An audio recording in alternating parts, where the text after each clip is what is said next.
पिता की जिद ने बचाई बेटे की जिंदगी। मुर्दाघर में शवों के बीच से ऐसे ढूंढ निकाला, कैसे देवदूत बनकर बालासोर पहुंचा एक पिता।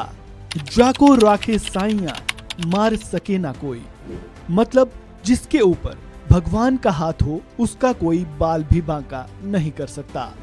आपने इस कहावत से जुड़े कई किस्से कहानियां सुनी, पढ़ी और देखी होगी।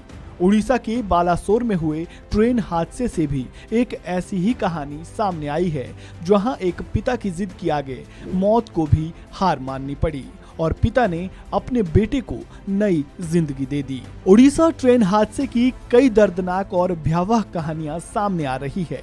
किसी के सिर से माँ बाप का साया उठ गया तो किसी का पूरा परिवार ही तबाह हो गया, और कुछ ऐसे भी थे जो गंभीर रूप से घायल होने के बाद भी जिंदगी की जंग जीत गए। इनमें से एक था 24 साल का विश्वजीत मलिक, जो मुर्दाघर तक पहुंचने के बाद भी जिंदा बच गया।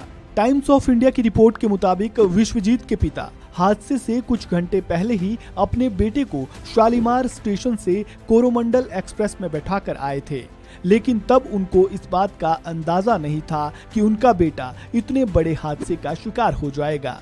लेकिन कुछ ही घंटे बाद जब हादसे की खबर पिता तक पहुंची तो उनके पैरों तले जमीन खिसक गई। पिता ने आनन फानन में बेटे को फोन मिलाया और गनीमत ये रही कि बेटे ने फोन उठा भी लिया और अपनी हालत के बारे में पिता को बताया। विश्वजीत से बात करने के बाद उसके पिता हीलाराम मलिक को ये अंदाजा हो गया था कि वो गंभीर रूप से घायल है। पिता ने तुरंत अपने बहनोई को बुलाया और वे एम्बुलेंस लेकर बालासोर के लिए निकल पड़े। 230 किलोमीटर का सफर तय करने के बाद जब वे बालासोर पहुंचे तो वहां का मंजर देखकर वे स्तब्ध रह गए। चीख पुकार और लाशों के ढेर के बीच बेटे को ढूंढना बहुत मुश्किल काम था। एक ओर जहां सब लोग अपनों के जिंदा रहने की उम्मीद खोते जा रहे थे, वहीं दूसरी ओर हीलाराम बार बार ये कह रहे थे कि उनका बेटा जिंदा है। बेटे को ढूंढते ढूंढते हीलाराम अस्थाई मुर्दाघर के पास पहुंचे, जहां हादसे में मरने वालों के शवों को रखा गया था। पहले तो अंदर जाने की अनुमति नहीं मिली, लेकिन तभी किसी ने एक हाथ हिलते हुए देखा। जब हीलाराम की नजर पड़ी तो उनको वो हाथ विश्वजीत के हाथ जैसा दिखाई दिया। वे फौरन अंदर गए और उसे वहां से निकालकर बालासोर के सरकारी अस्पताल ले गए।